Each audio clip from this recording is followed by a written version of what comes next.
Alright guys, buckle up for a ride through history. We're diving into the mysterious stories of the Vikings of North America. Imagine this. It's the year 1000 AD, and there are stories of strange lands and unknown tribes called the Skraelings. For more than 12,000 years, the Americas and Eurasia were completely separate, with civilizations developing on each side without the slightest clue of the existence of the other. And get this, the Vikings actually came to the Americas from Greenland and Iceland, possibly making multiple voyages. But it wasn't all rainbows and sunshine. Their encounters with the Native Americans were far from peaceful. As soon as they arrived, the Vikings were gone. Legends of their encounters with Native Americans paint a vivid picture of their brief time in North America. These fierce warriors are not known for their peaceful relations, and their encounter with the Skraelings is no exception. It's incredible to think that America and Eurasia existed separately for nearly 12,000 years.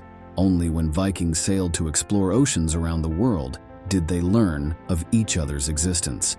And get this, it all happened nearly 500 years before Columbus set sail.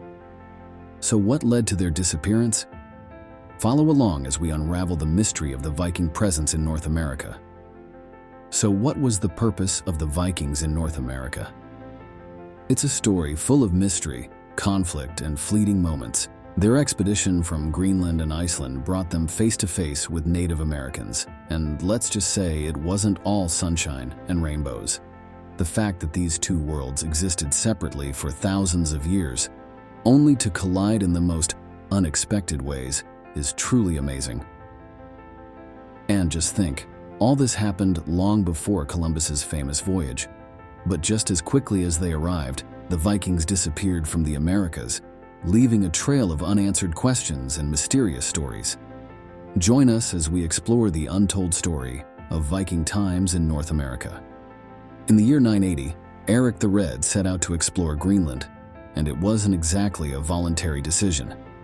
Eric, known for his wild nature, was banished from Iceland for 3 years after committing a murder. He had to leave his native Iceland with his family to move to a new land. He cleverly named the cold and inhospitable land he found while exploring Greenland to entice people to move there. And it worked. A few hundred Vikings eventually settled and called Greenland home. Eric's son, Leif Erikson, was fascinated by the story after hearing about the strange lands of the West from a merchant sailor who had lost his way on the way from Iceland to Greenland. So, around 1000 AD, Leif and 35 men set sail to find a mysterious land, and they found it. They set up camp in what is now known as Newfoundland, and Leif's adoptive father Tiger got a little tipsy on the wine. Some say he may have eaten fermented blueberries, gooseberries, or squash, all of which grew wild in the area. Their visit was short-lived, and they eventually returned to Greenland without encountering any Native Americans. However, there is evidence that they may have traded with Inuit ancestors. Norseman carvings have been found at Thule archaeological sites, along with iron and bronze tools that the Thule could not have made themselves. It is believed that the Viking name for Native Americans, Skraelings, may be derived from the Old Norse word skarf, referring to the animal skins worn by Inuit ancestors. Leif's brother Thorvald then made a second trip a few years later and set up camp at the site where Leif had been. They had a tense encounter with the Native Americans, leading to a battle in which Thorvald lost his life. Despite this, the Vikings ended up staying one more winter before returning to Greenland. Once upon a time, another Norseman named Thorfinn Karlsefni made a journey to the New World. Unlike his predecessors, Thorfinn was a wealthy merchant of prominent lineage, and he organized a much larger expedition. With 3 ships and between 160 and 250 men and women, as well as livestock, Thorfinn ventured farther south than either Leif or Thorvald. They eventually settled in a place called Strumfield, where they encountered a group of Native Americans called Skraelings. At first, everything was peaceful as the two groups exchanged goods with each other. Native Americans traded furs for red cloth and a magical liquid called milk obtained from Viking cattle. But soon tensions arose. and there were instances of hostility and fighting. The climax comes when a bull from a Viking camp frightens a group of Native Americans, leading to an all-out catapult attack and a legendary battle that ensues. It was a warning to Thorfinn and his men, causing them to abandon the site and return to Greenland. For hundreds of years, no Europeans attempted to settle in the New World. Although there isn't much evidence proving a Viking presence in the Americas, there are some fascinating archaeological finds, such as Lons o Meadows in Newfoundland. The site was discovered by a Norwegian couple in the 1960s and includes the remains of houses, evidence of ironwork and boat frames, making it the only Viking settlement most confirmed in North America. Experts believe the Lons o Meadows site may have been a ship repair center due to physical evidence of boat building and its strategic location for passage to Greenland. A convincing piece of evidence supporting the theory of a Viking settlement is a small bronze pin found at the site. This pin, used to secure a cloak, is a distinctive Viking artifact and has been found at other Viking archaeological sites in Scotland and Iceland. Radiocarbon dating places the pins between 920 and 1050 AD. Another important discovery was made in Brooklyn, Maine, where an amateur archaeologist discovered a Norse coin minted between 1065 and 1093. This discovery, along with a large number of points found at the Goddard site, suggest possible interaction between Vikings and Native Americans in the area. The settlement at Lons o Meadows is believed to have been an important site for ship repair and travel to Greenland, supported by evidence of boat building and its prime location.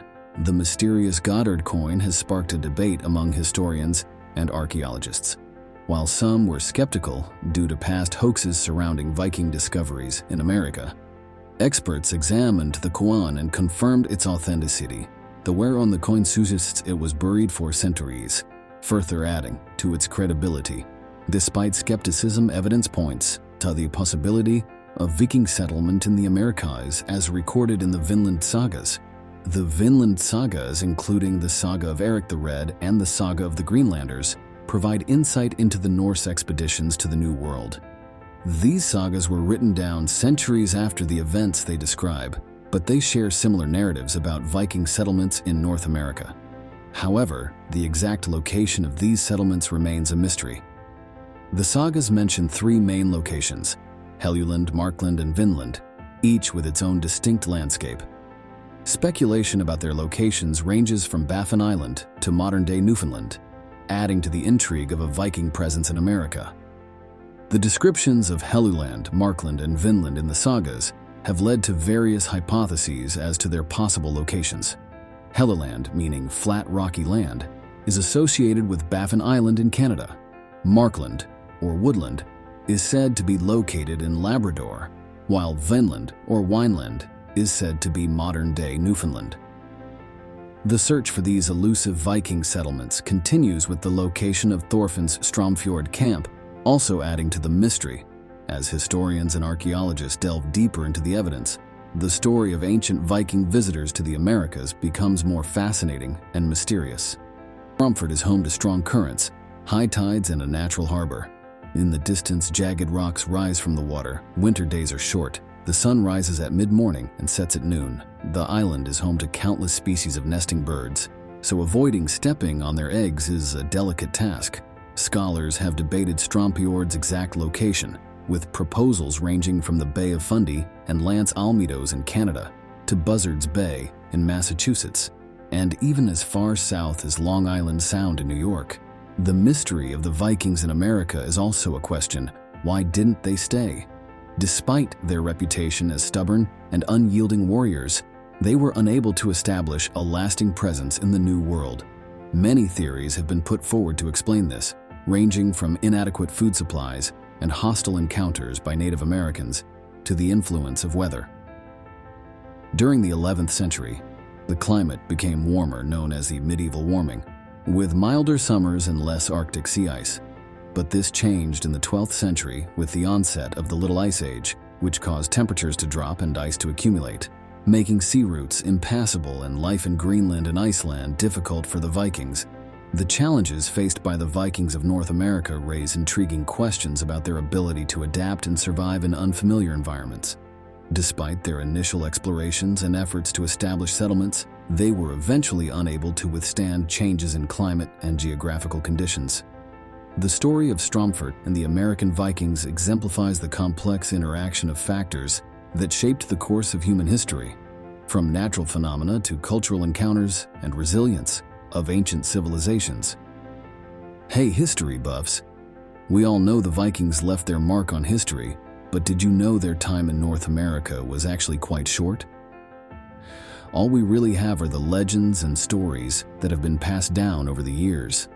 It's hard to say whether it's all true or a combination of fact and fiction, but it's certainly fascinating to think about what might have happened had they stayed. So did the Vikings ever set foot in America? It's a question that's been debated for years, and the physical evidence doesn't give us much to go on, just a small settlement, a pen, and a coin. But hey, speculation is always fun, right? Let us know in the comments what you think. If you liked this little history lesson, don't forget to hit the like button and subscribe for more interesting content. See you again in the latest videos.